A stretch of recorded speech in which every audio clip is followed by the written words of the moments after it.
Am I the only one that didn't know sobre o fascinante mundo antes do dilúvio? Se você também está curioso, inscreva-se no canal Comunidade Digital, curta e compartilhe este vídeo para que mais pessoas possam descobrir esses segredos bíblicos. A Bíblia, essa grande saga da humanidade, fala de um tempo muito antigo, antes do grande dilúvio, quando o mundo era totalmente diferente do que conhecemos hoje. Era uma era de mistérios e maravilhas, onde a linha entre o real e o mítico era tênue, quase invisível. Um período envolto em mistério que atiça nossa curiosidade e nos convida a desvendar seus segredos. As brumas do tempo escondem histórias fascinantes, esperando para serem descobertas por aqueles que, como nós, ousam olhar além do véu. O livro de Gênesis, o primeiro da Bíblia, nos dá uns flashes rápidos dessa era ancestral, revelando um mundo vibrante, cheio de vida, mas também manchado pela corrupção. Era um tempo de grandes civilizações, de cidades imponentes e de uma natureza exuberante, mas também de decadência moral. Sabe como é? A história do dilúvio, meus amigos, não é só um conto de destruição, é uma lição moral atemporal, que ecoa até os dias de hoje. É um toque para a gente lembrar das consequências de nossos atos e da necessidade de viver em harmonia com a natureza e com o próximo. Ao mergulharmos na natureza desse mundo perdido, podemos aprender com os erros do passado e buscar um futuro mais justo, mais humano, mais compassivo. Cada ruína, cada pedacinho desse tempo antigo nos oferece lições valiosas sobre resiliência, renovação e esperança. É como diz o ditado: errar é humano, persistir no erro é burrice. Imaginem só, esse mundo antes do dilúvio era habitado por criaturas fantásticas, que hoje só vemos em filmes, e abrigava civilizações avançadas, mas também era assolado pela violência e pela perversão. Era um mundo de contrastes, onde o sublime e o terrível coexistiam lado a lado. Venham comigo nessa jornada, enquanto desvendamos os mistérios do mundo antediluviano e descobrimos sua relevância para nossas vidas hoje, aqui, agora. Vamos explorar juntos as histórias escondidas nas sombras do tempo e encontrar nelas a sabedoria para construir um amanhã melhor. E por falar em mistérios, entre os habitantes mais intrigantes do mundo antediluviano estavam os Nefilim, seres poderosos, gigantescos, que semeavam o caos e o terror por onde passavam. Imaginem só, gigantes reais, coisa de filme de terror, descritos como descendentes de anjos caídos, os filhos de Deus, que se uniram às filhas dos homens. Os Nefilim personificavam a crescente depravação da humanidade, uma mancha na criação, uma afronta ao divino. A Bíblia nos dá a entender que essa união profana entre o divino e o mortal corrompeu a linhagem humana, gerando uma raça de gigantes que espalhou violência e iniquidade como um rastilho de pólvora. Era o caos instalado na Terra, pior que briga de torcida organizada. A mera presença dos Nefilim na Terra já era um sinal claro da desordem moral e espiritual que dominava o mundo antediluviano. O pecado se espalhava como erva daninha. A maldade se espalhou como uma doença contagiosa, contaminando os corações e as mentes das pessoas. Ninguém estava a salvo da sombra da maldade.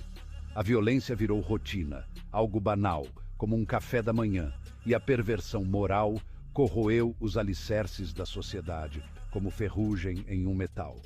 A sociedade estava apodrecendo de dentro para fora. Diante de tamanha depravação, Deus decidiu intervir, meus amigos. Ele não podia mais assistir de braços cruzados. Estava na hora de agir. Era preciso purificar a terra daquela corrupção desenfreada. Uma limpeza geral era necessária, um recomeço para a humanidade, uma faxina geral. A Bíblia descreve a corrupção da humanidade antes do dilúvio em termos claros e assustadores. A narrativa bíblica nos leva a um tempo em que a maldade e a corrupção eram desenfreadas, e a sociedade estava à beira do colapso. O ser humano estava no fundo do poço. A maldade tinha raízes profundas no coração do homem, e isso se manifestava em todas as áreas da vida, como um câncer que se espalha. Não havia um canto da sociedade que estivesse livre da influência corruptora do pecado. Era como se o mal tivesse tomado conta de tudo. A violência, a ganância, a luxúria, a idolatria. Esses eram os pilares de uma sociedade que havia perdido seu rumo. O ser humano tinha se desviado do caminho da luz. Tinha gente trocando ouro por espelhinho, sabe? Tudo isso se tornou comum, enquanto a justiça, a compaixão e a retidão foram deixadas de lado, como um sapato velho. A moralidade estava em declínio e os valores que sustentavam a sociedade estavam sendo corroídos, como um tecido que se desfaz. A sociedade antediluviana era marcada pela injustiça. Os tribunais, que deveriam ser um bastião de equidade, estavam corrompidos até a raiz. A balança da justiça estava sempre pendendo para o lado errado. Parecia até o Brasil. Os poderosos exploravam os fracos sem dó nem piedade. E a lei? A lei era só um instrumento para beneficiar os ricos e poderosos. A desigualdade era gritante e a opressão dos vulneráveis era a norma. Os pobres que se danassem. A ganância desenfreada, essa praga antiga, levou à acumulação de riquezas nas mãos de poucos, enquanto a maioria, a grande maioria, vivia na pobreza, na miséria. A disparidade entre ricos e pobres era imensa, um verdadeiro abismo, e a perversão moral corroía os laços familiares, os laços sociais, destruindo tudo por dentro. As famílias, que deveriam ser o alicerce da sociedade, estavam desmoronando. Era o fim da linha para a família tradicional. A promiscuidade, o adultério, a libertinagem. Esses comportamentos eram não apenas tolerados, mas celebrados. Era a festa da carne, carnaval o ano inteiro. Tudo isso era considerado normal. A decadência moral era visível em todos os aspectos da vida cotidiana, como se o mundo estivesse de cabeça para baixo. A vida humana, antes sagrada, perdeu completamente o valor. A violência e a morte eram comuns, e a compaixão era uma raridade. Como encontrar uma agulha no palheiro. Diante de tamanha depravação, Deus se encheu de tristeza. A visão de sua criação, tão distorcida e corrompida, trouxe-lhe grande pesar. Era como se um filho tivesse traído a confiança do pai. A humanidade, que ele havia criado à sua imagem e semelhança, tinha se desviado do caminho da justiça, do caminho do bem. A rejeição dos ensinamentos divinos era evidente, como se tivessem virado as costas para Deus. A terra estava corrompida, tomada pela violência. A destruição era visível em todos os cantos. Era o fim da linha para aquele mundo.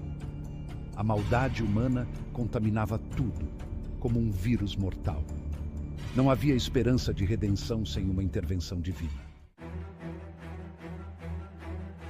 Mas é claro que, mesmo com a sombra da corrupção crescendo a cada dia, o mundo antediluviano ainda era um lugar de beleza, de uma vitalidade exuberante. Era a natureza em sua plenitude, esbanjando vida por todos os lados. Parecia até a Amazônia. A Bíblia descreve uma natureza rica, com terras férteis, rios que pareciam oceanos, e uma diversidade enorme de vida animal e vegetal. Era como se a natureza estivesse dando um último suspiro antes do fim. Imaginem só, florestas antigas, grandiosas, abrigando criaturas majestosas, que hoje só conhecemos por fósseis. Dinossauros, mamutes, tigres dentes de sabre. Que mundo fantástico! Parecia até filme do Spielberg. Aves com penas coloridas enchiam os céus com seus cantos. Era uma sinfonia da natureza. Parecia até a banda tocando no Parque Ibirapuera. Os rios, lagos e oceanos transbordavam de peixes. Era fartura para todos os lados. Parecia até a época da Páscoa. A terra produzia alimentos em abundância, garantindo o sustento de todos. Era um verdadeiro paraíso, um banquete farto oferecido pela mãe natureza. No entanto, meus amigos, mesmo em meio a tanta beleza, a gente sabe que a banda ia tocar. A ira divina se aproximava como uma tempestade no horizonte. O céu começava a dar sinais de que a coisa ia ficar feia. As nuvens carregadas se acumulavam, prenunciando o julgamento iminente. Era como se a própria natureza estivesse se revoltando contra a maldade humana. A natureza, que antes era um presente, um símbolo da bondade de Deus, agora se preparava para dar o troco. Se preparava para se voltar contra a humanidade. A conta chegou.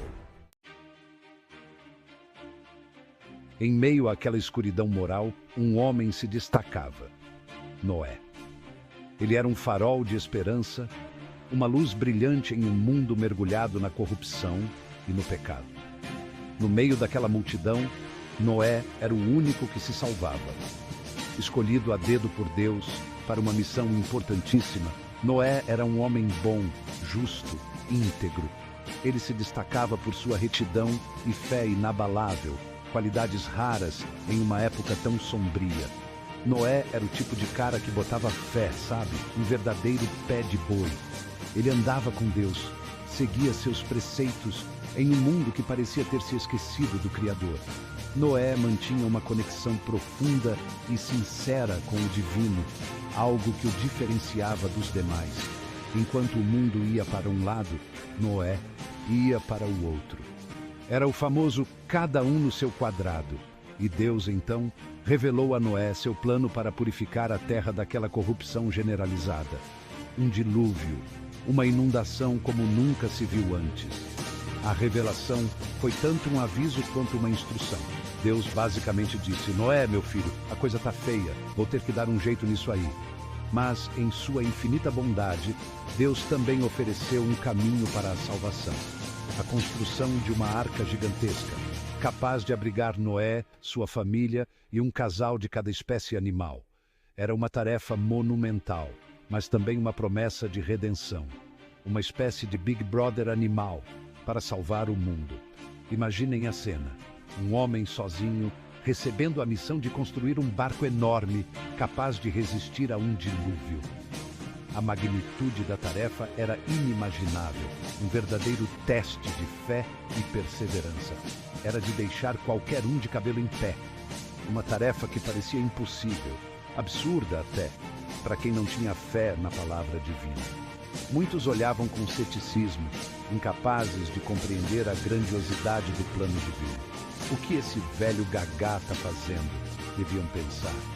Mas Noé, movido pela fé e pela obediência, se dedicou de corpo e alma àquela missão. Cada martelada, cada tábua colocada era um ato de devoção e confiança em Deus. Noé estava focado, e enquanto construía a arca, ele também pregava a palavra de Deus, alertando as pessoas sobre o juízo final, pedindo que se arrependessem. Ele não apenas trabalhava com as mãos, mas também com o coração, tentando salvar o maior número possível de almas. Galera, acorda, o mundo vai acabar, gritava Noé. Mas, meus amigos, suas palavras pareciam cair em ouvidos moucos. A indiferença e a descrença eram palpáveis, uma barreira quase intransponível. Ninguém dava a mínima para o que Noé dizia. Cegas pelo orgulho, pela descrença, as pessoas ignoravam os avisos de Noé, zombavam dele e de sua família. Eles não conseguiam ver além de suas próprias limitações, perdendo a chance de se salvar. Deixa o velho falar, vamos voltar para a nossa vidinha medíocre, pensavam. E assim, a história de Noé nos ensina sobre fé, perseverança e a importância de ouvir os avisos divinos. Se você gostou deste vídeo e quer saber mais sobre histórias bíblicas e outros conteúdos inspiradores, não se esqueça de se inscrever no nosso canal, curtir e compartilhar com seus amigos. Junte-se à comunidade digital e ajude a espalhar a palavra. Até a próxima!